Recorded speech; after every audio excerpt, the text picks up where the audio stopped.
Hey everyone, it's the Grumpy Meeple, and I am coming back at you with a gameplay video. This is going to be the first scenario from the incredible new boss battler game, Vagrantsong. So, let's see.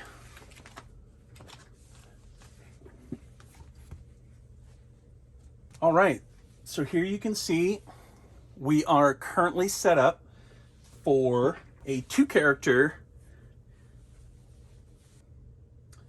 and I've basically got everything set up. So the scenario book guides you on exactly how to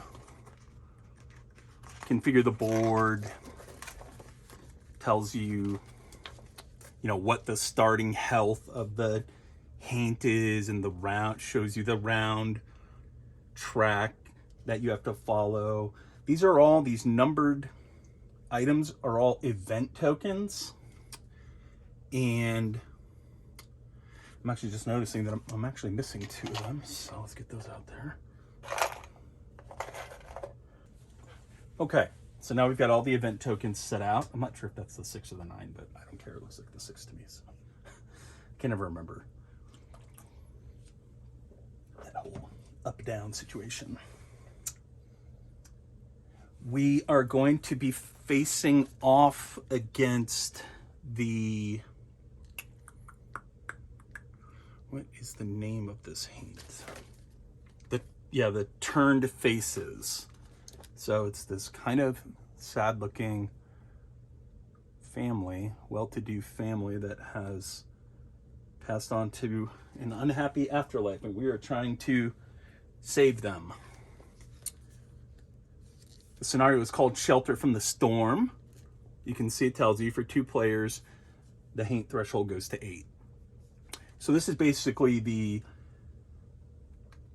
haint hit point tracker, except that instead of doing hit point damage, you're restoring their humanity. You're like reminding them of who they are, sometimes by force.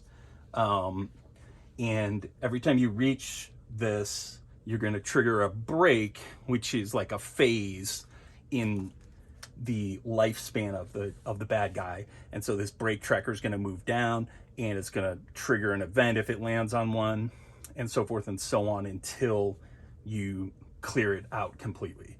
So in this case, we would have to break once, twice, 3 times. So we have to do 24 damage total to this guy. I've got everything else set up here. I've got the rounds set up. I've got my characters. I'm playing as the Empress and the Curse Bearer. Got my handy dandy little action sheet.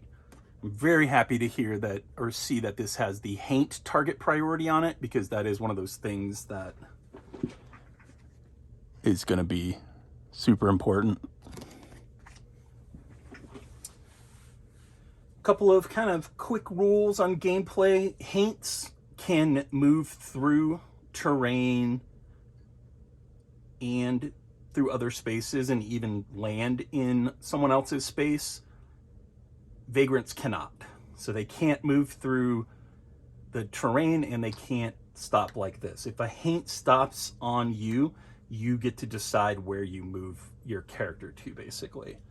So there's going to be some differences in the way that movement works for the 2 kind of sides of the coin.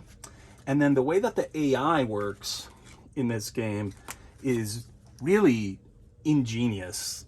It's probably the coolest thing about this game is the way that they kind of, they everything, it's just so streamlined, and everything has more than one kind of function.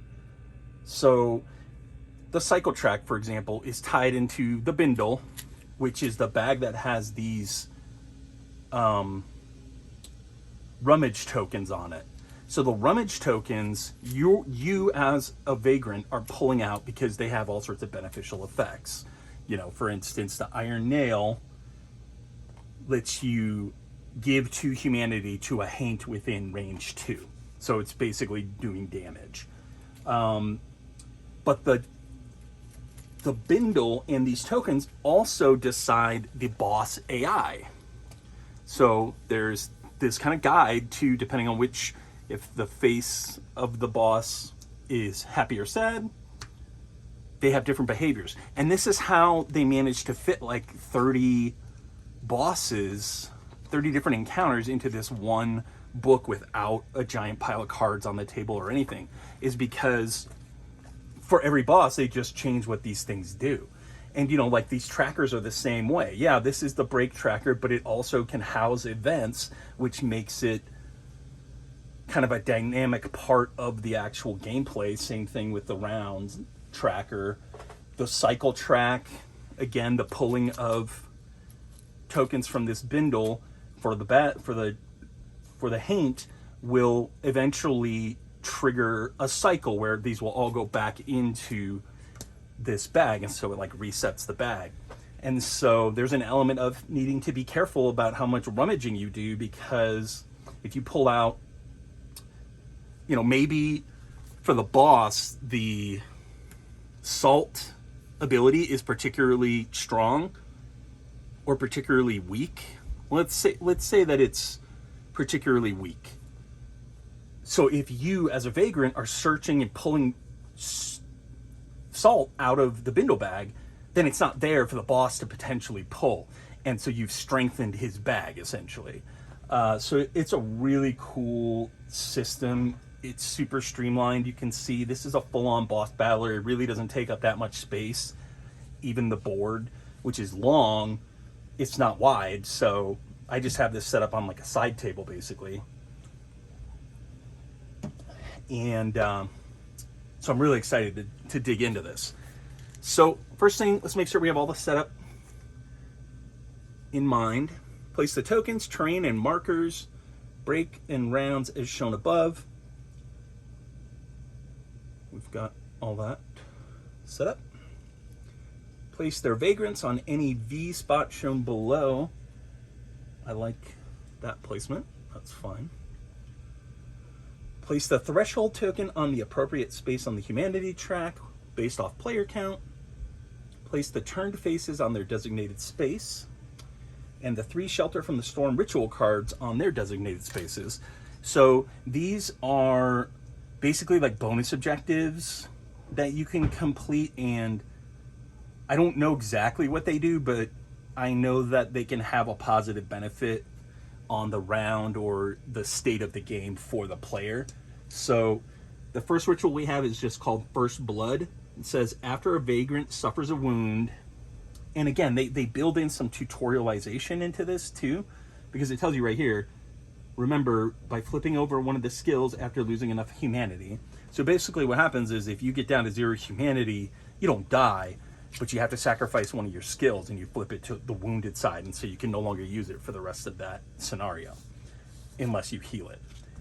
And so what it's saying is if somebody gets wounded, then flip this card and you've completed the first ritual. So we may want to go for that, because who knows, it could do an astronomical amount of damage to the boss or something and like take the place of multiple rounds. So there might be like a drive to actually play a little recklessly. Ritual 2, long stretch on a lonely road. If the turn faces move from train car A, which is this one, to train car C, or from C to A, in a single turn, complete this ritual. So that I don't even know, like that could necessitate some serious strategizing where you have to lure the turned faces into, like, say for instance this spot because it's part of C, and then on the subsequent turn, the next time that they activate, have a means to lure them all the way over to here, so that might not occur through the natural state of the game. I don't know, but I can imagine that there could be a lot of strategy involved in that, in like kind of forcing his movement like that. And then ritual, strangers on a train. As a team, remove 2 haint effects to complete this ritual. So the Hain effects, we've got 2 different tokens, black and white, and those are basically special abilities that the Haint has.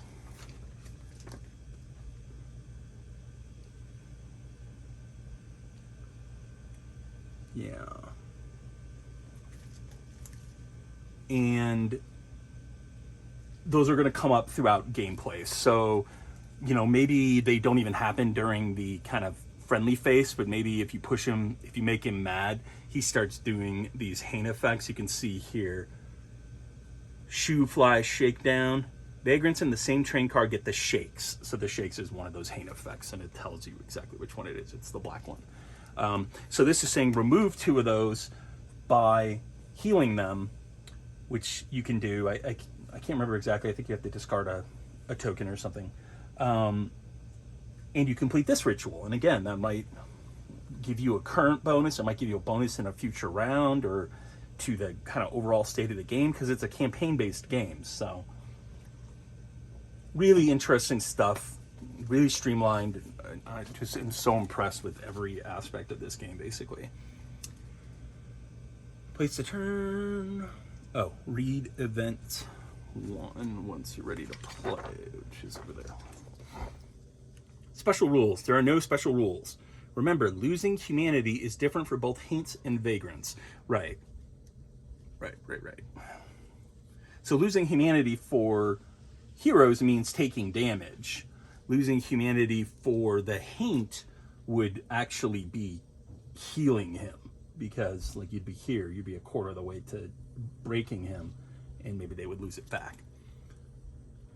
The Haint effects, we have the shakes, which is this black token.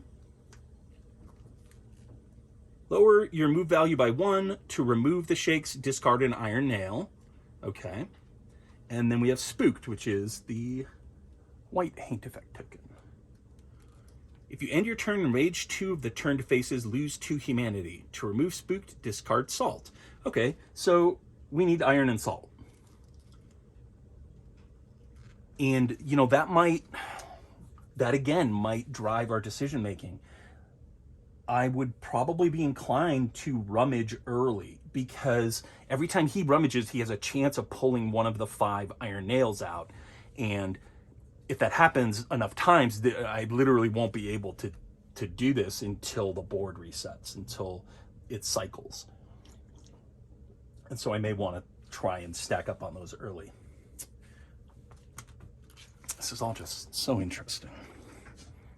Make sure my lighting looks okay. I think it looks about as good as it's gonna look. All right. Here it tells you the break effects. When the turned faces break, so when you do 8 damage to them and this break token moves, this happens. Each vagrant may rummage 1, so you get to pull from the bindle bag for free.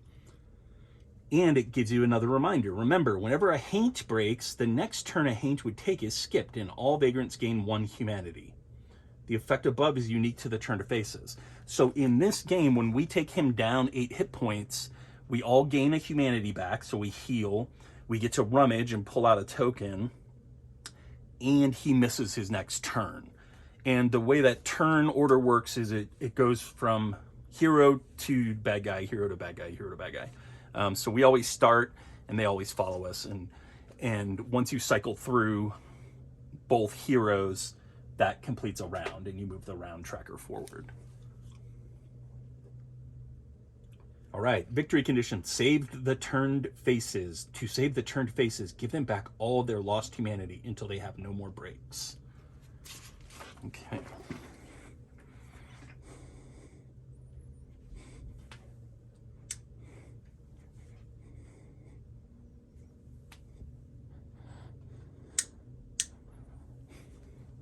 Just popped on an additional light there. I'm hoping that will help. All right, so here's the turned faces. Lost, but not alone. He's got a special. If the Haint is adjacent to the break side edge at the end of its turn, read event 5. So the events are different for each Haint, and they're on the page behind their kind of AI. So if he gets over to here, it triggers an event. There are no cycle effects for this mood. So when he's happy, there's no cycle effect, which is if we get 5 iron nails or 4 candles, 3, 2, 2, then they all go back into the bag, and usually some kind of effect will happen. It doesn't actually happen when he's kind of just unhappy, or when he's happy. After the current action is resolved, so you just cycle normally. After the current action is resolved, take all the rummage tokens on the cycle track and put them back in the bindle. And then the haunted effect, which is if he touches you, goosebumped, lose 1 humanity. All right, so now I think we go into the story, and then I think we're ready to go.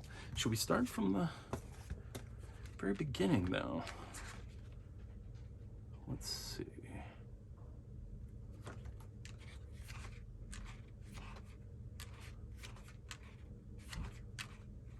Okay, so there's kind of, I thought that there was like an overall lore page, but there pretty much isn't. So let's just start here. All right. Shelter from the storm. Hurtin' Sense, Hazelhurst. You're just one from a handful of train hoppers trying to find shelter from the storm. You don't recognize any familiar faces, and come to think of it, you don't even remember seeing them hop on the train with you. But every one of them swears up and down that they just got here, and based on your own experience, you can't help but believe them. The strange thing is that everyone seems to be from a different part of town, or towns, places you've never even heard of. After a few handshakes and how do you do's, you all try to settle in the best you can, but without a hay bale or old cushion calling your name, neither the train nor the situation bring you much comfort. The only thing you all have in common, it seems, is the welcoming hand that helped each of you aboard. White glove, loose skin, couldn't forget it if you tried. You can't tell if it's a good or bad thing that Mr. Welcoming Hand appears to be missing. Either way, hopefully things stay nice and peaceful on this leg of the journey. That sinking feeling in your gut is telling you otherwise. Okay. So we start out with our heroes. I'm going to start out with the Curse Bearer. Or actually, I'm sorry. I almost forgot. Yeah. Once players are ready to begin, read event 1. So we have an event right off the bat. Event 1. Awfully dark in here, but at least it's quiet. Huh. Doesn't look like you were the only group to hop on after all. Maybe it's time to introduce yourselves. Move the turned faces 2 spaces towards the brake side. Remember, Haints can move onto terrain, but Vagrants can't. So, this is the brake side. So they go 1, 2. Which puts them pretty far away, actually. Movement is a big part of this game. But, what can we do? We'll soldier forward. Okay. So each hero gets 3 activation tokens. And the way that the turn works is you spend all 3 of these, and then you basically assign them so that you're stating what you're going to do, and then you do it in whatever order you want. And you can put multiple tokens onto single spots to power them up or to give you a better chance, etc. and so forth. So for example, for rummaging, if you put 2 tokens on there, then you get to pull 2 tokens from the bindle and keep 1. You don't get to keep 2. This is just showing you how many you can carry. You can only carry 2 at a time. So we need to take a look at our abilities and see just what exactly it is we can even get done. Now this guy has already got a good head start on us, and I'm inclined to get up there and do some damage, especially with the Curse Bearer, because she's my fastest character. She can actually get there and engage him.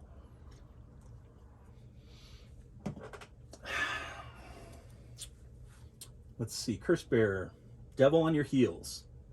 At once per turn after you are haunted, that Haint gains 1 humanity. Okay, so this is an even better reason to get her right out front, because the targeting priority for the Haints has a number of steps, but one of them is going to be the nearest Vagrant.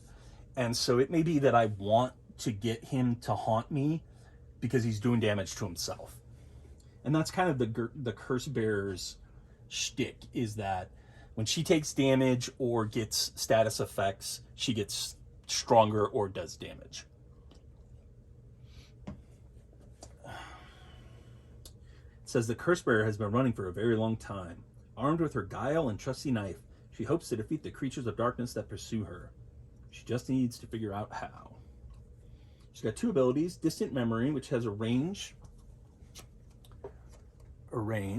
of 1 to 2.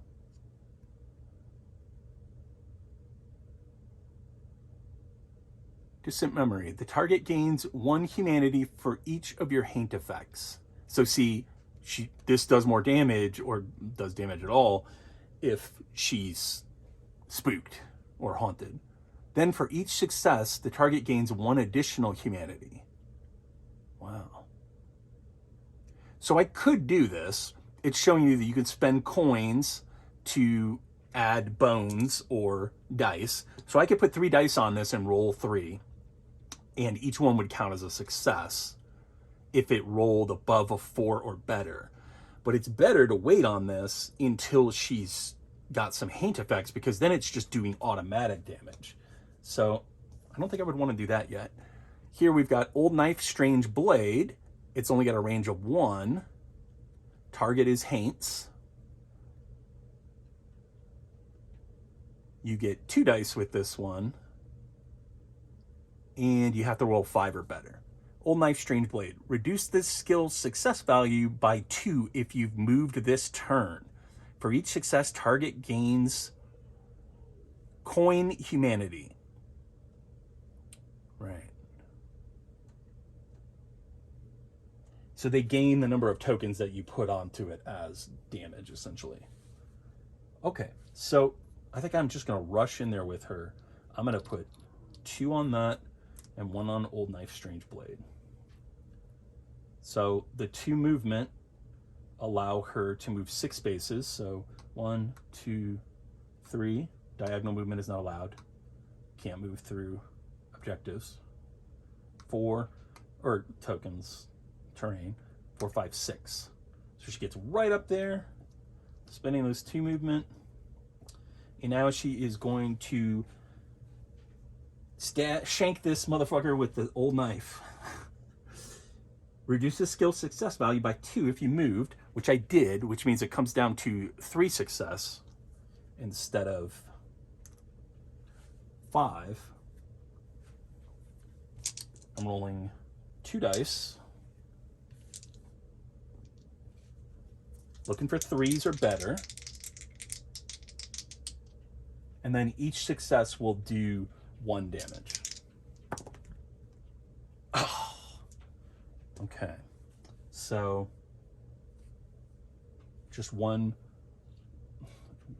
It's hard to not use the term damage. I know it's technically not correct in this game, but I think for ease of people knowing what the hell I'm talking about, if they just happen to stumble onto this, we'll just say we did 1 damage to him, and that is it for her turn. So another element of the game is that you can't do the same action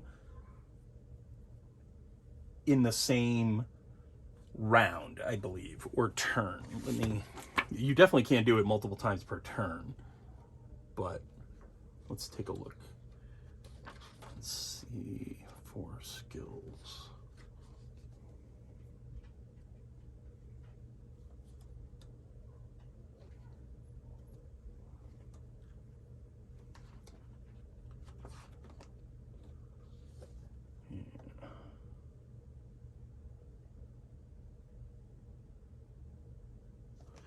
And you know, there's no there's no glossary in here, which is kind of annoying. Let's see here. It's the Haint's turn.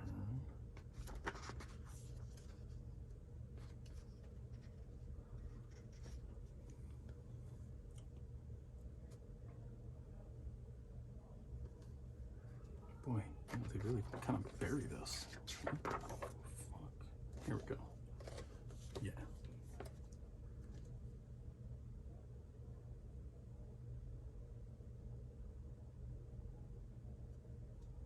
Yeah, Vagrant can perform as many actions as they would like so long as they have a coin available. They start with 3 coins, which are the tokens that I was kind of handing out. Skills provide special actions.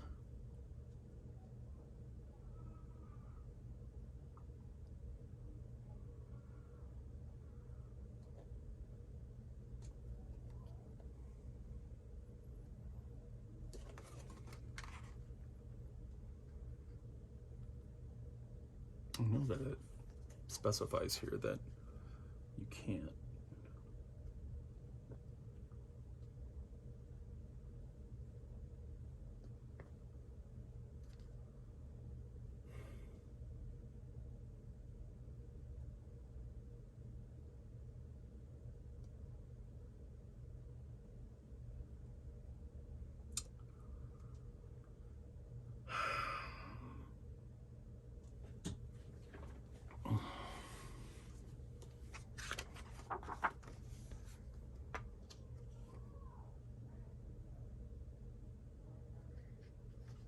Seriously?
I know I saw this in here, but I'm not seeing it now.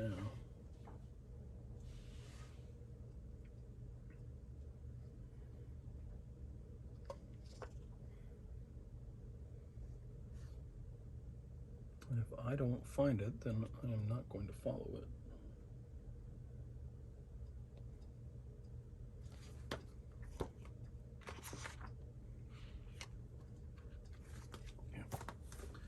Okay, so that's the Curse Bearer's turn, and now it is the Haint's turn. So, to activate the Haint, basically all we do is we pull out our spooky bindle bag, and get in here, feel around, and we pull out an Iron Nail. Makes sense, those are the most populous tokens.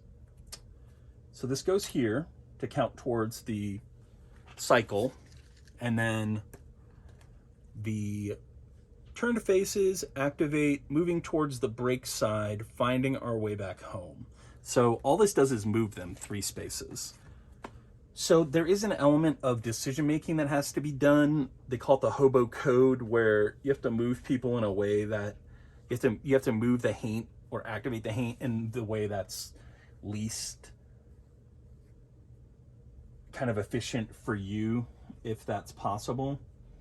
And so he's obviously trying to get to this side of the car. He's trying to get away from me. So I am just going to move him 1, 2, 3, and that's his whole turn. I believe that there's anything else going on. Yeah, just moves towards break side. Okay, so now it's the Empress's turn. Empress has got 3 tokens. She is some ways away and unlikely to catch up. And I kind of don't want to get into the game of chasing this guy back and forth. think what I'd rather do is post up somewhere near the center, and so that I can get to him either way. She does have 3 movement as well, so she has quite a bit of movement, which is nice. So, Boxcar Queen is her passive ability. The first time you roll a booming boxcar per turn, roll an extra bone. So booming boxcar is a 6. So if she rolls a 6, she gets to re-roll. She gets to roll another die because of the booming boxcar, and then she gets to roll a die because of that ability. Then another 6 would trigger another booming boxcar, so forth. Very cool. So she could do a lot of damage or a lot of good on a single turn.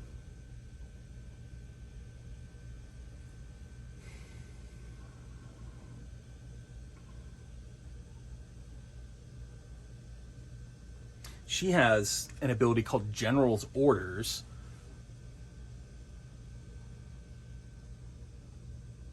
which affects Haints. It'll have an A there, I believe, if it can affect anybody. These are all basically attacks. And it says, for each success, target gains 1 humanity.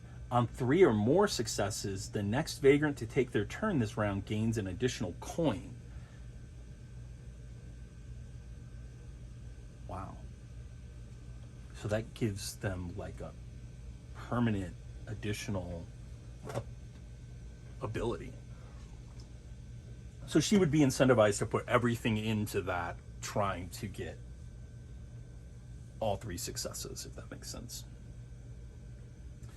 But I think what she's going to do,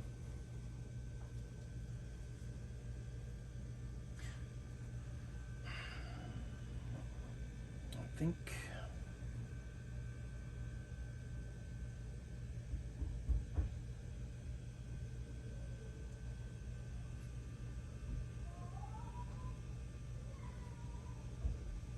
Strangely Resonant Speech has a range of 1 to 3. She can't get there. So I think she's going to move. 1, 2, 3. Technically, you're supposed to do this, and then this, and then I think that she's just going to rummage. So she's going to move to here so that she can activate that token if she likes to. You know, in this game, it's just, there are so many smart design choices, like the fact that these bases are so broad that they fill the entire thing, and all the tokens are smaller than that. So these guys are stable when they're sitting on top of the token, right? So many times the bottom of the base will have like a rounded, like it's concave, and that works fine if a token fits under it, but if it doesn't, then you're either half on it, or sometimes you can kind of stand floppily on it. So that's just like one of those really smart little design touches that I appreciate. And then she's going to rummage twice, which means she's going to pull out of this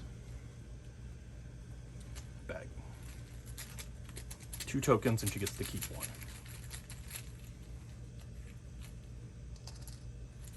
All right, so a nail and a candle. The nail lets her do damage. A Haint within range 2 gains 2 humanity, and that doesn't count as one of her actions. She can just do it. The candle, placed in an adjacent open space, Haints are drawn to the candle for target priority. When a Haint moves onto a candle, its move ends and the candle is discarded. So this allows you to trick the Haint into wasting turns, basically, and to draw away from attacking you. So it gives... The candle has special targeting priority, which is the number 1. No. Okay, so there's the candle 3. So if there is some kind of special priority, like sometimes you'll have an ability that will say this person has special targeting priority, they will still go straight to you. If it says in the action description exactly who they'll target, like if it says target the guy with the most, I don't know, with the most bindle tokens or something, then they'll do that. But otherwise, they'll just go straight for the candles. So that could be really useful. but I feel like I would rather just do some straight up damage. But again, we have to think. There's only 4 candles in this bag. There are 5 iron nails. What is the candle activation in this, on this kind of mood for the Haint? That lonesome value moves towards break side. Target vagrant loses 2 humanity.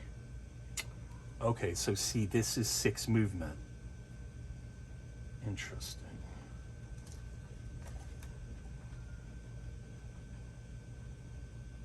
No, that still wouldn't be enough. I'm thinking about in terms of moving them from there to there.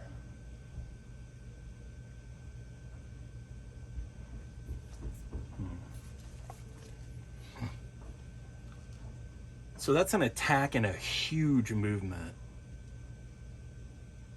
So while I would rather probably have the nail, especially because the nail removes one of the effects, the shakes. Man, that's a tough choice. Like, I think the candle ability is actually more powerful because it's actually an attack. This is not even an attack. This is their range. So if you see that, it means it's an attack.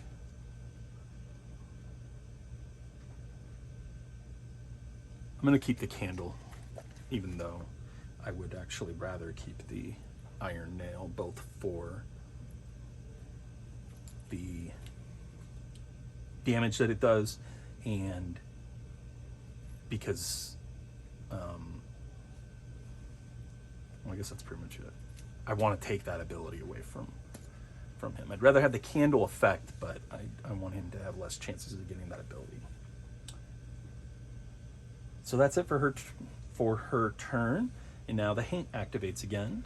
So again, and again, like, what a nice touch that it's actually like, you know, a hobo bag. So funny. I have my giant freaking beast hands. It can barely even fit inside of this thing. Another iron nail. Okay, that puts us closer to cycling, which could be good, could be bad. It does put the tokens back into the bag, which might be really nice if, you know, one of the apples is out here. Apples are how you can heal these wounds. You have to flip this. So if one of those is sitting out there and I keep pulling iron nails, that might be annoying because I have less of a chance of pulling it out myself. But I guess we'll see how it plays out. Yeah, so he just moves 3 again. So 1, 2, 3. Both heroes have activated this round, which means it is the end of the round. And we go to round 2. Everybody gets their tokens back. So you can see the core gameplay loop is actually pretty straightforward. One thing I forgot to mention is you can activate these guys in whatever order you choose. I wanted to activate the Curse Bearer because I knew she could get in range and start doing some damage to him, which is why I activated her first, but I could have activated the Empress first. And in just the same way, I could activate the Empress right now if I want to. Like, I could. Yeah, that would be really interesting. Let's take a look at what exactly the candle does. Candle. When used, the Vagrant places the candle token in an open adjacent space. A candle in the same train car as a Haint becomes the Haint's highest target priority. Oh, okay, so it does. See page 19. Once a Haint moves onto the space occupied by the candle, they end any remaining movement. Then the candle is discarded. If there are any targets available for the Haint's action after the candle is removed, or if the candle has not been removed due to the Haint not reaching it, continue the action with the appropriate new target. So he'll stop moving, so it'll impede his movement, which is even more interesting because I get the sense that he's like restlessly pacing. He and his family are like restlessly pacing the train between the cars, and every time they make a cycle of that, it's probably bad. So this would be a really useful thing. You could just literally set it right in his path, and he would have to, if he happened to pull like a 6 movement and you put the candle right, you know, he's here, you're here, you could kill that entire set of movement basically with just that. But it also is kind of a tanking thing. So like I could move, you know, I could move her 1, 2, 3 and place the candle here so that when he makes his way back, he'll be drawn to it. And knowing that could inform my movements. I could trap him essentially. That would be really interesting. There's a lot of really cool things you can actually do in this game. I really like it. So I'm going to do a movement.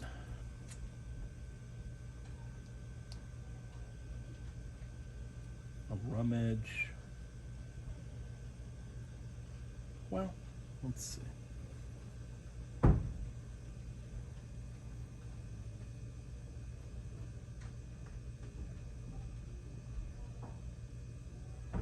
Yeah, I'm just going to do another movement and 2 rummage. So 1, 2, 3. But I'm going to place the candle here, and then I'm going to rummage 2. Another thing about this bag is that it will get filled with other types of tokens, like event tokens and such. And so it does incentivize rummaging when you know those aren't in there, because those can be bad. Although I suppose they could be good too. So I got 2 of them. Ooh, a salt and an iron nail. Okay. So, salt. When targeted by a hate action, use salt to ignore the effect of that action. That is potentially very powerful.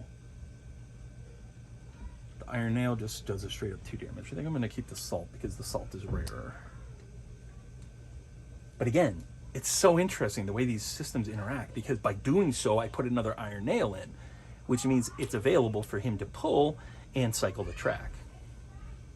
Really interesting stuff. But that is it for the Empress's turn. So now it's his turn. Pulls a token. You might be able to hear my kids screaming upstairs like lunatics. Jesus, another iron nail. Maybe I should have shuffled that up a little better. I kind of don't feel like I shuffled that up at all. Again, because of my giant bear paw hands, I can't even really get in there.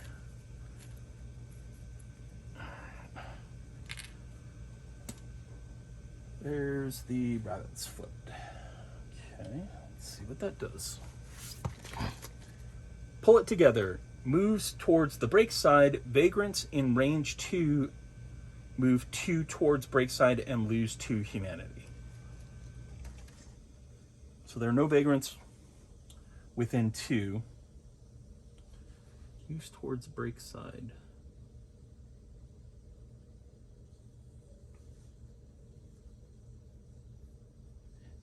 Oh,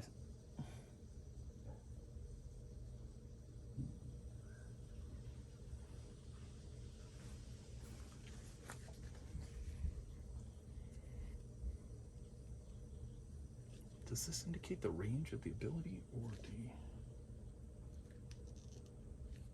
moves towards break side? Vagrants in range 2 move towards break side and lose 2 humanity. Okay, so he just moves 2 spaces because we're not within range 2, although this would indicate that the range on that is actually 6. Let's look that up real quick.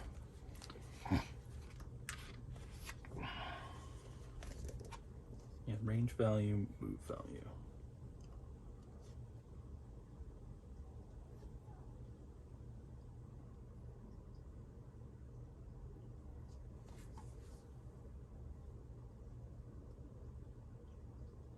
Oh, vagrant. I see. I read it wrong. Vagrants in range move 2 towards break side and lose 2 humanity. So he was here, I believe. He was there. So anybody within range 6 takes that action. So 1, 2, 3, 4, 5, 6. Nope. 1, 2, 3, 4, 5, 6. Yeah, so I don't have anybody within range. So he does just move the 2 spaces. That's it for him. And now it's the Curse Bearer's turn. So again, the Curse Bearers, I don't want to blitz in here and have to rush all the way back with her. I think what I would rather do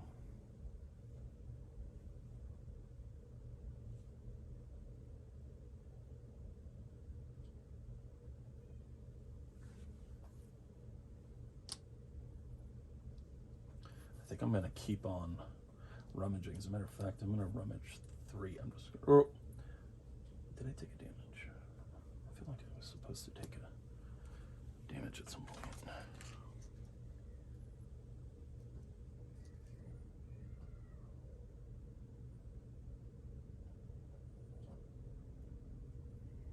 I suppose not. Yeah, I'm just going to rummage all 3. So again, these tokens can be very useful. It's good to spend them too, because you can only have 2. Most characters can only carry 2 of them. So she gets to pull 3 and keep 1. 2, 3. Okay. Wow, so she gets an apple. Those are really rare. I think she's got to take the apple, because he could cycle just by pulling 2 apples. Now that's actually maybe impossible. I'm not sure how many of each type of token there are.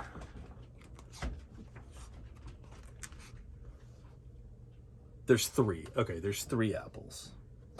There's 8 iron nails, 7 candles, 5 salt, 4 rabbit's foot, and 3 apples. So he's much less likely to pull an apple because I took it. Also, an apple will heal a wound, and suffering a wound is one of my rituals that I actually want to have happen. So that works out okay. And that's her whole turn. So he activates again. I don't know why I keep cinching this stupid thing. Let's do a camera check, make sure we're still good. Yeah, we're good. And he pulls out another goddamn iron nail. Oh my god.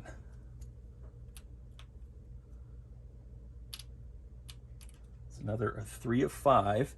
And again, he takes the same basic activation where he moves towards the break side 3. So he moves here, which means he touches the break side.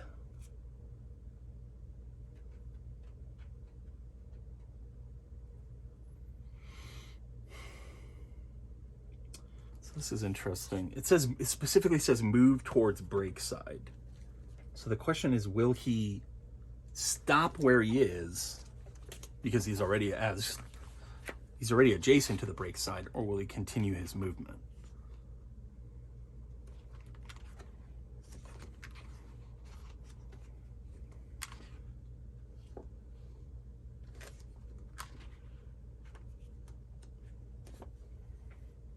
Move the haints.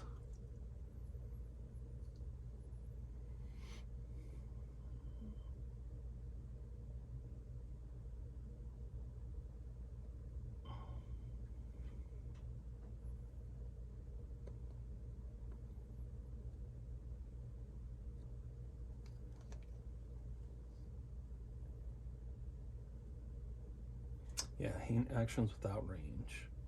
Many haint actions have a move value but do not have a range or target. These are treated as having a range of 1 while moving.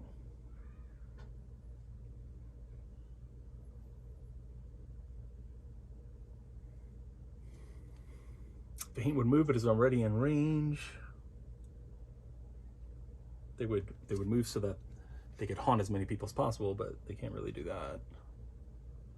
Yeah, so I think he just stops there, to be honest. Which means if the haint is adjacent to the break side at the end of its turn, read event 5.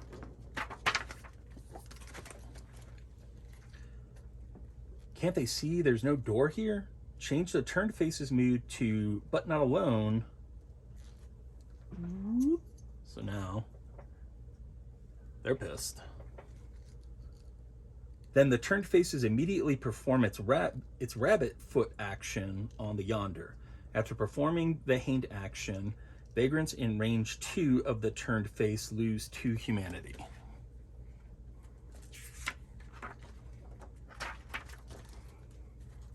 Okay, so now he's flipped over to this, so he has a whole new set of abilities, and one of them is on the yonder.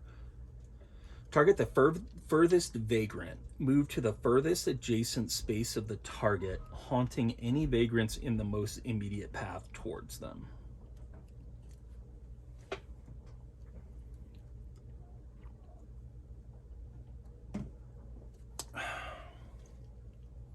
The furthest.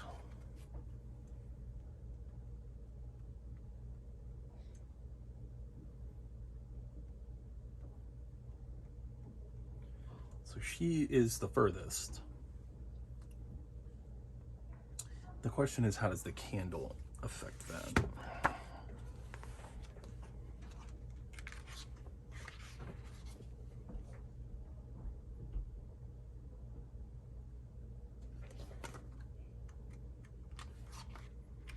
Let's look at page 19.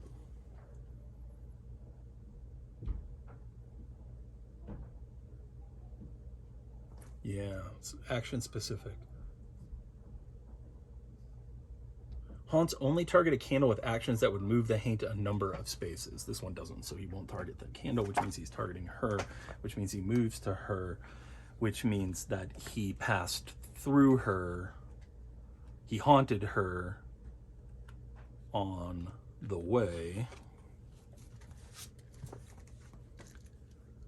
with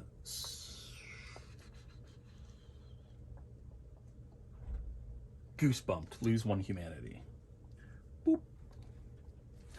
And then the ability makes vagrants in range 2 of the turned face lose 2 humanity. So she loses 2 more humanity. 2, so she goes down to 5.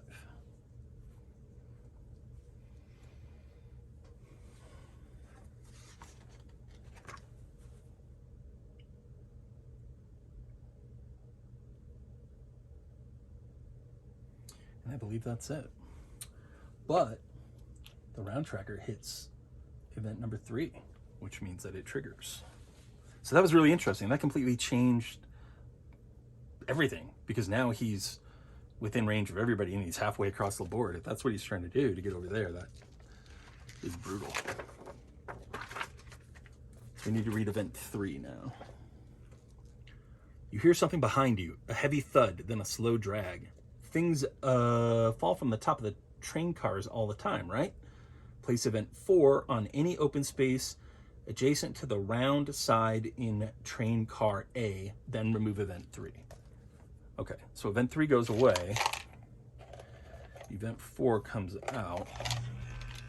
And the wording here is very specific. Any open space adjacent to the round side in train car A.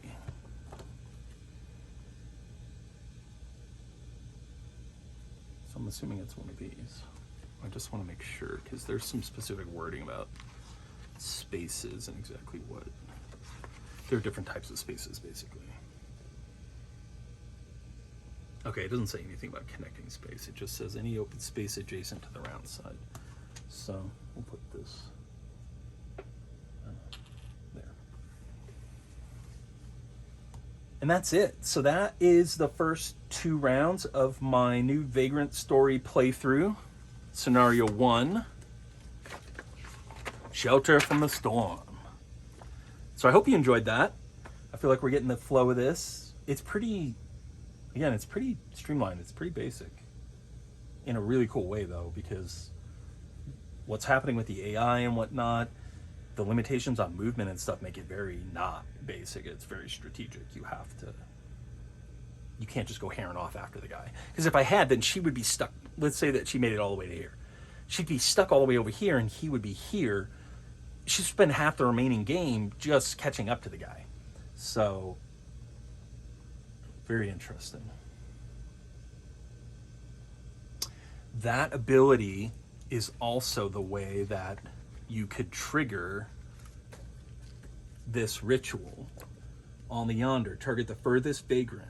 Move to the furthest adjacent space. So, that's interesting. If I had left her where she was, he would have triggered this ritual, because he would have come all the way over here. Okay, interesting, interesting. Well, I think I'm going to cut it there for now, because this is really long. But I do hope that you all enjoyed my gameplay video of Vagrantsong. I know I did. And I will talk to you later.